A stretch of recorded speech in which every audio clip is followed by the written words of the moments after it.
What up, what up? Fake Radio.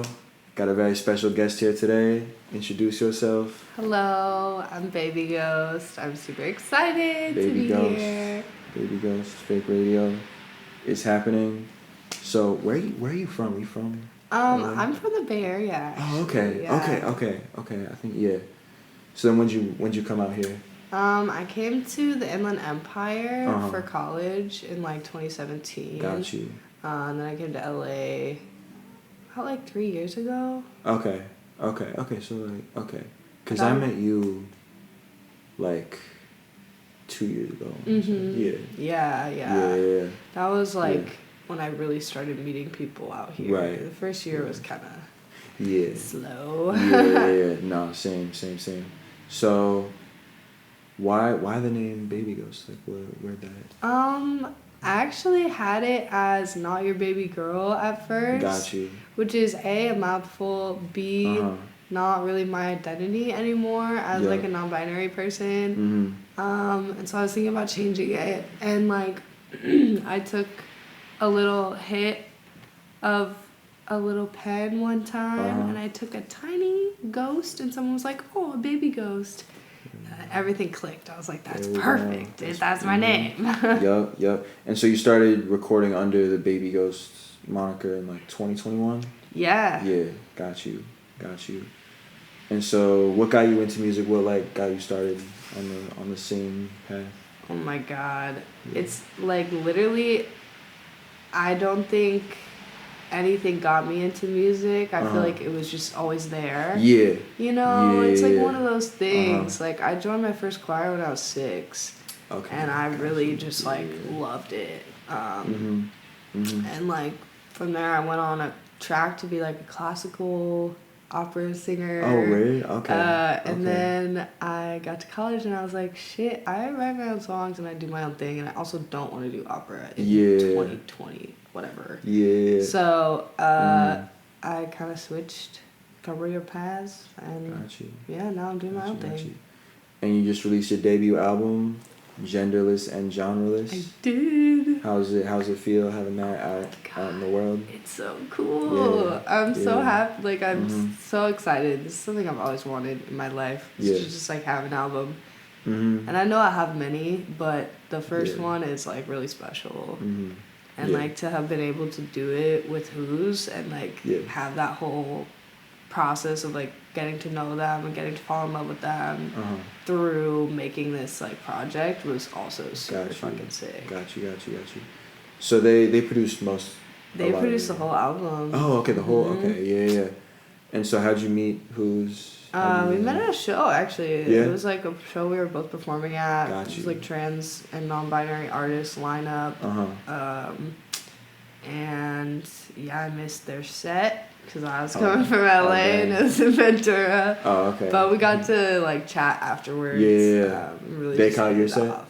Yeah. Okay. I was right after them, so I was like, I'm gonna make your set for sure. Yeah. Did not happen, but you know, I made many after that, and I plan to make all the rest. There you go. That's how it be. Right.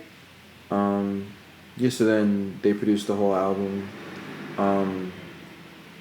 How I really like, it's genreless, but I really like how the album was like curated, like from like one style to the next style, like different vibes. Like how did you like kind of choose to kind of curate the album like that, like style, like that kind of like the moods and everything? That's a good question. I feel like, I don't know, I grew up listening to a lot of different stuff. And I didn't realize till I was older how like rare it was that my parents listened to like so much random shit. Yeah. And I really have tried to recently embody that and take what I've grown up on, been influenced by, have loved, and just like try to make it my own, you know? Yeah. And the only ones I knew I wanted to do were the country song, because I really wanted to have like a folky country track on there. Was that 6 Feet Under is the country? Yep, I love that.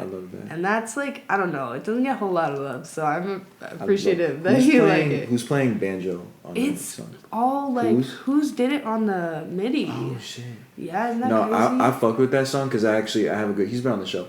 I have a good friend Sailboat who he like plays banjo a lot. Like Oh my god! When I heard that, I was like, ooh, that's no. I'm gonna say no. That was the like, one note I had for that song was like, who's made the beat, and I was like, please, you gotta put a banjo in here. Yes. It doesn't feel like yes. authentic country to me unless it has a. That's like banjo. honestly one of my favorites. Like I was like, yeah, bro, it's weekend. Yep. So you knew you wanted that one, and then what's the other one?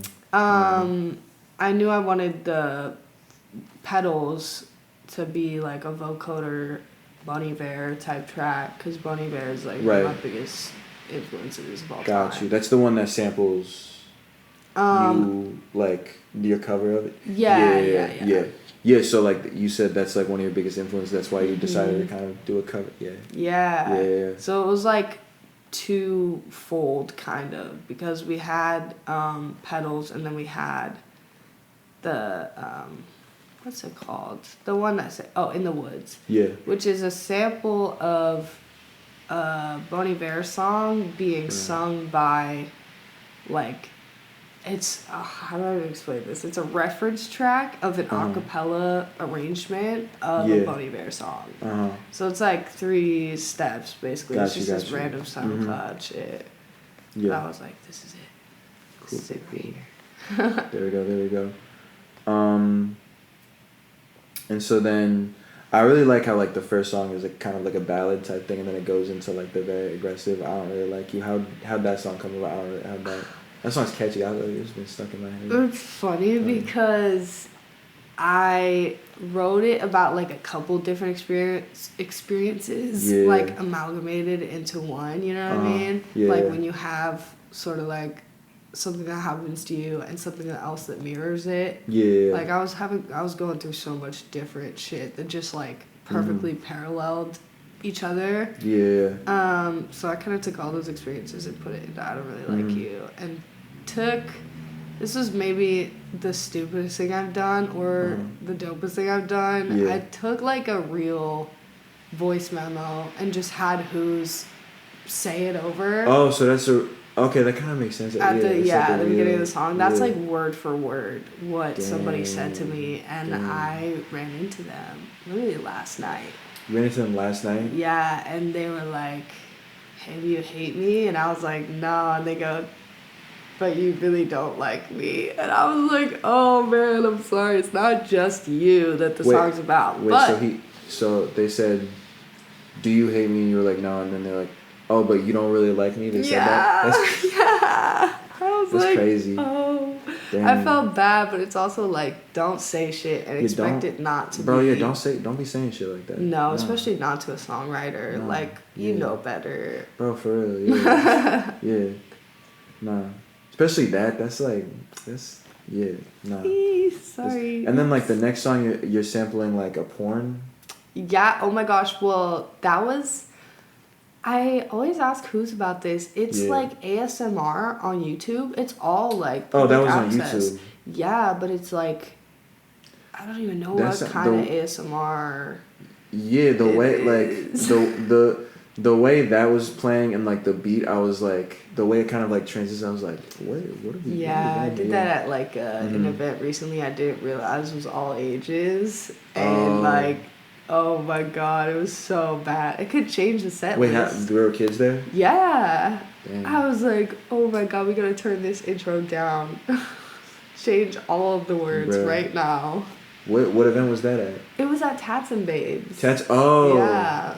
I didn't realize I thought it was gonna be 18 up. Yes. Can't get a tattoo. True. You know. It's a tattoo shop. Yeah. Right. But there's food and like pop-ups and stuff. So I didn't realize. Yeah. You know, it's like everybody. Kids who pulling up to shows at tattoo shops. I mean, I feel like they know what's up. Yeah, you're right. They get to it. Yeah. And so one of your biggest songs, "My Body, My Choice." Where did that song come about? Oh my gosh. Actually, that song is crazy because I was driving to the protest downtown and Momo Ward had just sent me this beat. Shout out Momo. Shout out. He listens to this. And I just like had it on the like Bluetooth or whatever on my way to the protest, and all of a sudden I started thinking like, damn, like this is really what I have to offer. And like what I'm trying to do with my music is like use it as a vehicle for change and like a conveyor of messages I believe in. So I literally turned the car around, I went home, I tracked like the shittiest demo you've ever heard in your life to this song, and then the next day I came back to the protest and I like performed it as the shitty demo in front of like the Justice building. And this is the protest, like, to got you. Yeah. And it was like on this big truck and everything. And that was like, I don't know, that felt like a big moment for me of just like, this is what I'm supposed to be doing. Like, this is what music is supposed to be doing, you know? And I remember, I think we like first met like maybe a few months before that song came out, and I remember like I checked you out and you got that 222 demo, and then you put out, and I was like, oh damn, like it's completely different. Yeah, I always forget about that. I like that song. Yeah, that's a good one. Yeah. But again, shitty demo. I really just recorded that in my room and was like, fuck it. Yeah. So you mentioned Momo Ward. I met y'all at the same time. How did you meet that person? How that relationship came about? I think we definitely met at a show. Yeah. And he introduced me to Devwiththebev. Devwiththebev, yeah. And we made a couple songs together, and just like, I don't know, the two of them have been really great friends and also just like really great collaborators. I mean, Momo produced my entire EP.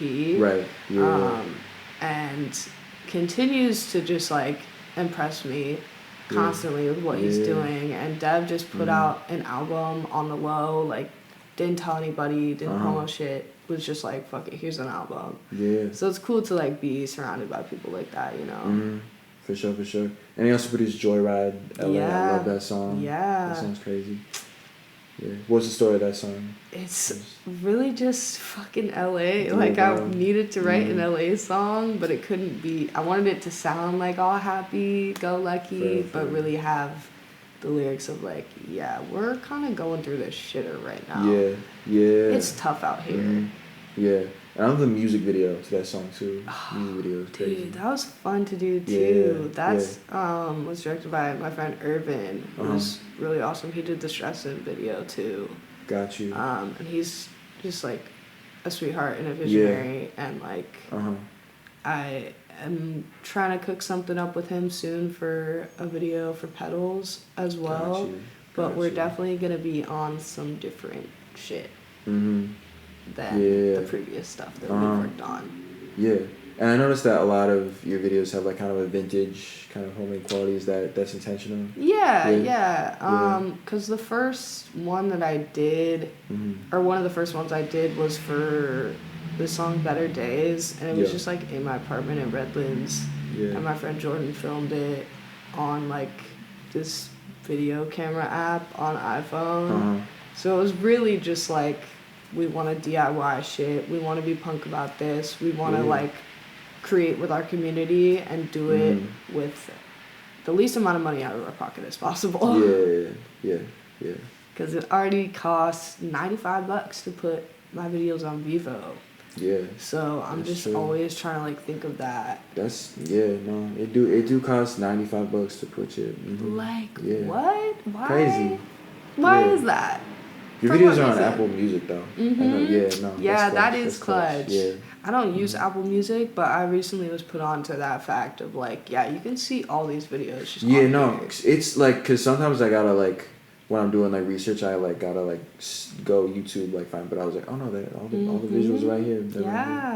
Yeah, and you got the recent video for I Don't Really Like You. Yeah. Who did that one? That was shot by Jacob Cordova and edited by Surrealist. Yep. Two of the homies out in Ventura. Yep. 805. But they're Surrealist is kind of in LA now more, so it's been cool to keep collaborating with him and make some music with him. So. And you've been on a few of his songs recently, right? Yeah. I mean, that was just a blast. I'm still kind of just like in awe of the fact that I got to do that, and got to be given so much creative freedom from him, and who's also produced those songs. Right. Too, so. Yeah.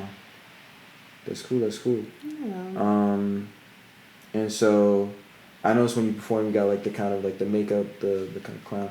What kind of inspired you to kind of get into that look? How has it like evolved over your time performing too?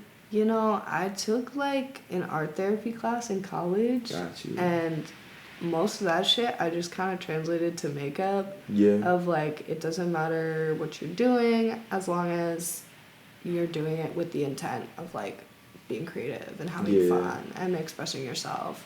I've been inspired by a lot of drag, by just like the media that I consume and the art that I consume. And also just by smoking weed and dicking around on my face, you know? Yeah. It's like really anything goes at this point. There. And I gotta give a shout out to the song Dumb Juice with the kind of hyper pop. Dumb Juice. Yeah. Oh my god. Yeah. I love that song. That was the first hyper pop song that Who's had ever produced or like made a beat for. So it's crazy. I was very impressed by that. Like, how do you just do this? Yeah.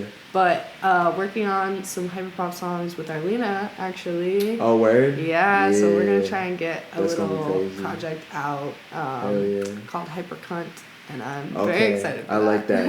I like that. I used to hate hyperpop music. Me too. Okay, word. Too. Okay, yeah, because like 100 Gex came out like in like 2019 or whatever, and I was like, I don't know. But then like my homies like put me up. They're like, no, you gotta this one. I was like, okay, now I see the vision. Yeah, exactly. Yeah. You gotta have somebody who's already in the scene to kind of like hold your hand through it, because it is a scary sonic landscape. Yes.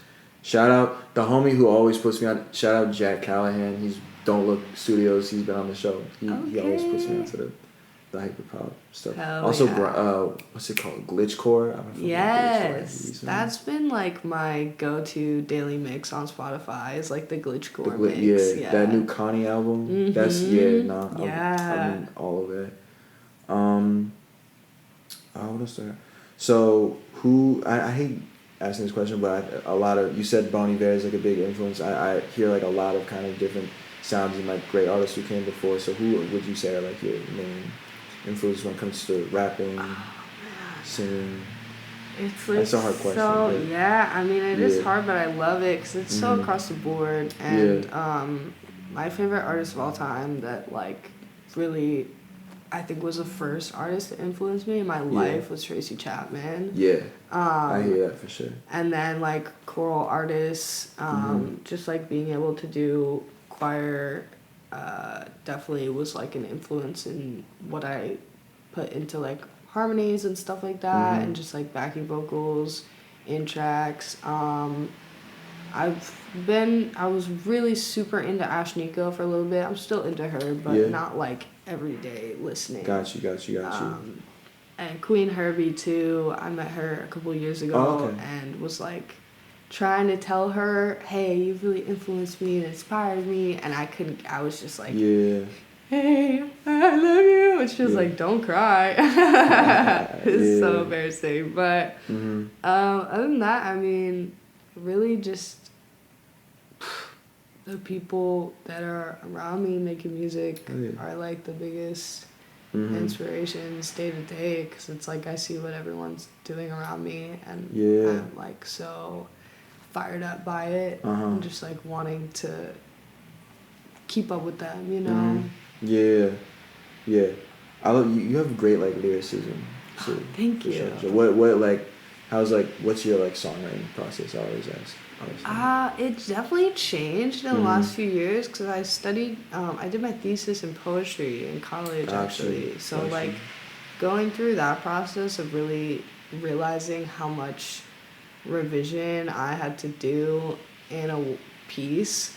Like before college, I think I used to just write poems and be like, and songs and be like, these are so good, perfect, no edits needed, like just out the gate, published. And now I try to be a lot more intentional in like every single word, and just think about like does this belong here, and be okay with taking lines out and saying like these have a home somewhere else. Yeah. You know, and just being okay with like the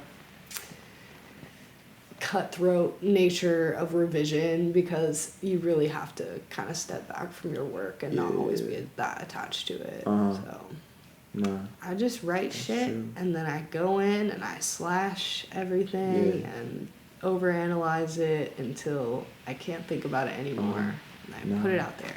It's good that like, cause like a lot of the hooks are like really like solid, but it's also like a lot of the words like in that song 6 Feet Under, like I'm like, oh damn, like that's really like that's some profound shit. Like there are a lot of quotables, like it's very skilled for sure. And you were on that Nonchalant Lover song as well recently. With Suchi. That song was super fun. We banged that out literally like, I don't even know, last week, the week before.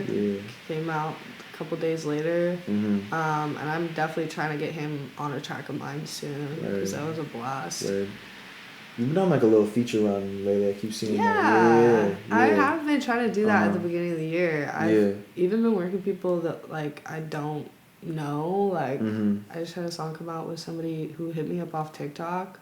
Like I've never met in my life. The recent song you put out, like the alternative. What's it called? Your Name. Right. And they were just like, "Yo, I found your shit online. I would like to have you come feature on my shoegaze song." And I was like, "Fuck yeah, bro, give me a topic." That's like the cool thing, especially about like, I don't know if it's like just a recent trend or if it's like an LA specific thing, but I feel like I meet a lot of artists out here, and like I used to ask this question. I don't ask this question anymore, but I used to be like, oh, like what genre, like rap, and they're like, no, like I don't do like, it's just like what it is, and I'm like, okay, got like that's like, and people really like define it like that, like it's really like, you can really just hop on anything type shit, like, right. I think genre is becoming a little obsolete, you know, like everything's sort of a fusion now, which is super nice. Exactly, and it's like it's making hella cool like styles. It like kind of amplifies those genres in a way, because it's like people really just kind of doing anything. It's like exactly breaking free, crazy. So here on Fake Radio, we got a game. Choose one artist who you want to work with, who you know in real life, who you haven't worked with yet, call them out type shit, and then like dream, feature, dream, collab. Ooh. Okay. You said one artist that I know that I want to work with? Yeah. Well, I mean, I kind of just said I'm trying to work with Suchi again. Suchi? Yeah, but one you never... But somebody that I've never worked with yet that I would like to work with is... Oh, jeez, I'm trying to work with all the homies. Let's think. You got the Arlena collab in the works, so that's... I'm gonna say Alice Long Yu Gao, because like I don't know her, but we've met a few times now. Okay. And the last time we shared a few hugs, so I feel like at that place, I'm calling you out, girl. Tap in. I think that'd be sick. I'm definitely actually she was the inspiration for Dumb Bitch Juice, because they put out a song called Rich Bitch Juice. Gotcha. And then later did a song called Dumb Bitch Juice, which I didn't realize until I put mine out. Oh, so I was like, man. But definitely was inspired. I told you that. I was like, listen, direct correlation. Hell yeah. And they said Dream. Yeah. Dream collab. Yeah. I mean, probably Jacob Collier. I'm not gonna lie. That's a good answer. Yeah. Because, I mean, he's crazy, and I feel like he kind of embodies a lot of what I'm into in terms of like the choral stuff and being a multi-instrumentalist and also a producer. I feel like there could be some crazy shit to come from that. Cool. Yeah, no. And didn't he just drop his next? Like, yeah. I haven't caught it. He's been really like banging them out. I think it was just volume 4. I think he just put out. Was it 4? Okay. Yeah. But I remember when 3 came out. Yeah. I saw him at the Hollywood Bowl. Oh, for that tour, yeah. Hell yeah. And got a lot of music out. Do you have like a favorite song One that like just. Of mine? Yeah. Yes. Yeah. Probably Let Down, honestly. Let Down? Okay. Yeah, I really fuck with that song. That's a good one. It's just like as ironic as a love song should be, I think. Yeah. And it was really fun to make, so yeah, probably Let Down. Word. And do you have any last advice for the people out there? Keep words of wisdom. blazing and stay amazing. Keep blazing and stay amazing. Bars. Yeah. Yes. Well, thank you. Thank you so much for coming on the show. Yay! Shout out Fake Radio. Shout out Fake new Radio. guest Harry. Harry. This is the new dude. My co-host on the show. He's pretty crazy. Free Palestine. Shout out Jimmy K Feds and the Squeak Squad. Rax Kills, Babyghost. We out. Yay! Yay! Yay!